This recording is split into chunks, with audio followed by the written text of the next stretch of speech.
मुंबई महानगरपालिका निवडणुकीचा केंद्रबिंदू ठरलेल्या वरळी मतदारसंघाकडे आता सर्वांचं लक्ष लागलंय. हा केवळ एक मतदारसंघ नसून ठाकरे घराण्याचा बालेकिल्ला आहे. पण या निवडणुकीत युवा नेते आदित्य ठाकरे आपला गड राखणार का? आणि सर्वात महत्त्वाचा प्रश्न, यंदा वरळीत कमळ फुलणार का? महायुतीकडून तगडं आव्हान उभं राहिलं असताना वरळीतील प्रभागात कोणत्या मोठ्या लढती पाहायला मिळतील?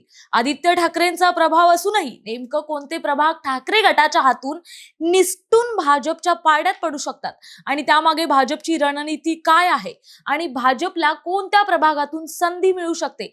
जाणून घेऊया वरळीतील प्रभाग निहाय आढावा. प्रभाग 195 जो ओबीसी राखीव आहे. हा प्रभाग आधी खुला होता पण आता ओबीसी राखीव झालाय. या प्रभागात भाजपच्या वतीनं विजय बांदिवडेकर यांच्या नावाची चर्चा आहे. तर शिंदे गटातून दत्ता नरवणकर आणि उभाटाकडून विजय भणगे हे इच्छुक आहेत. या लढतीत ठाकरे गटाची मते फुटण्याची पूर्ण शक्यता आहे.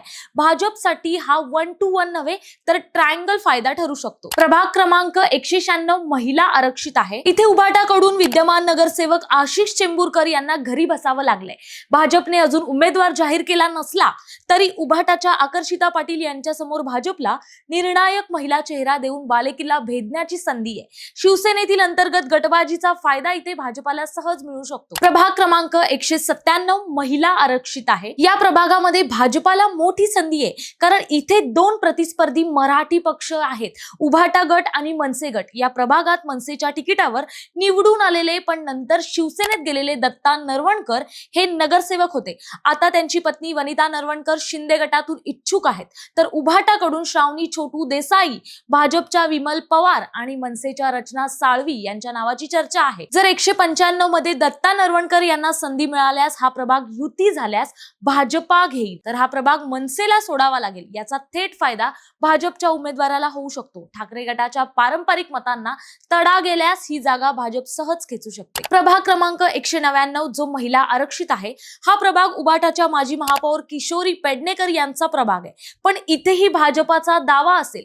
हा प्रभाग सलग दुसऱ्यांदा महिला आरक्षित झाला. किशोरी पेडणेकरांसारखा मोठा चेहरा उभा असला तरी भाजपच्या आरती पुगावकर आणि शिंदे गटाच्या वंदना गवळी यांची नावं चर्चेत आहेत. माजी महापौर असूनही या भागात जर भाजपनं तगडी यंत्रणा लावली तर मराठी आणि गैर मराठी मतांचं समीकरण जुळवून भाजपा हा मोठा ब्रेक थ्रू करू शकतो. या व्यतिरिक्त अन्य 2 प्रभाग आहेत, यातही चूरच बघायला मिळत आहे.